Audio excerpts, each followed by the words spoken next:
আসসালামু আলাইকুম। কুষ্টিয়া জেলার প্রত্যন্ত গ্রাম অঞ্চলের একটি ছোট্ট ঈদগাহ আমার জীবনে প্রথম দেখা। আপনারা ভিডিওটি না টেনে অবশ্যই শেষ পর্যন্ত সঙ্গে থাকবেন। আমি ঠিকানাটি জানিয়ে দেবো ইনশাল্লাহ। ক্যানালের স্বচ্ছ পানির পাশ দিয়ে রাস্তা ধরে এগিয়ে চলছি। কখন দেখতে পাবো সেই ছোট্ট মিনি ঈদগাহ ময়দানটি। আমিও পথের মতো হারিয়ে যাব, আমিও নদীর মতো আসব না ফিরে, আর আসব না ফিরে কোনো দিন, আসব না ফিরে কোনো দিন। আমিও দিনের মতো ফুরিয়ে যাব, আসব না ফিরে আর। এসে গেছি সেই ছোট্ট আকাঙ্ক্ষিত ঈদগাহ, কুষ্টিয়া সদর নাজিরপুর গ্রামে অবস্থিত।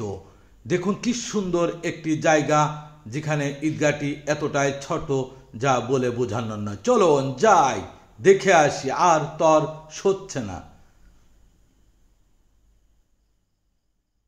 ঈদগাহ ছুতে পেরেছি।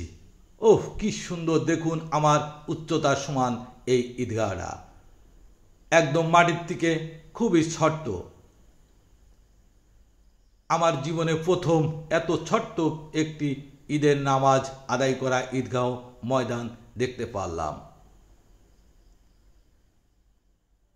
কুষ্টিয়া সদর নাজিরপুর চলতে চলতে পথে দেখতে পেলাম এমন সুন্দর একটি ঈদগাহ। পরে ভাবলাম এত ছোট কেন, এতটুক কেন, মাত্র আমার মাথা সমান।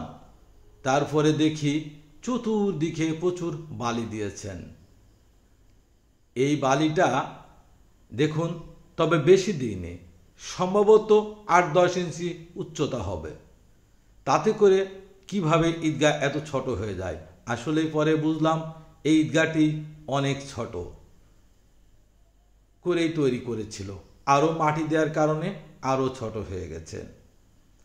পাশেই দেখতে পেলাম দুটি বাচ্চা সুন্দর করে দাঁড়িয়ে আছেন, খেলা করছেন। আরও ভালো লাগলো তাদের দেখতে পেয়ে। পাশে পানি, বসার জায়গা, চৈত্র মাস রোজার সময় কি সুন্দর।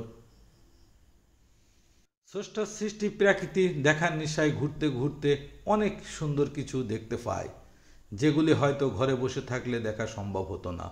আপনারা এমন সুন্দর সুন্দর ভিডিও উপভোগ করার জন্য আমার চ্যানেলটিতে অ্যাক্টিভের সঙ্গে থাকবেন।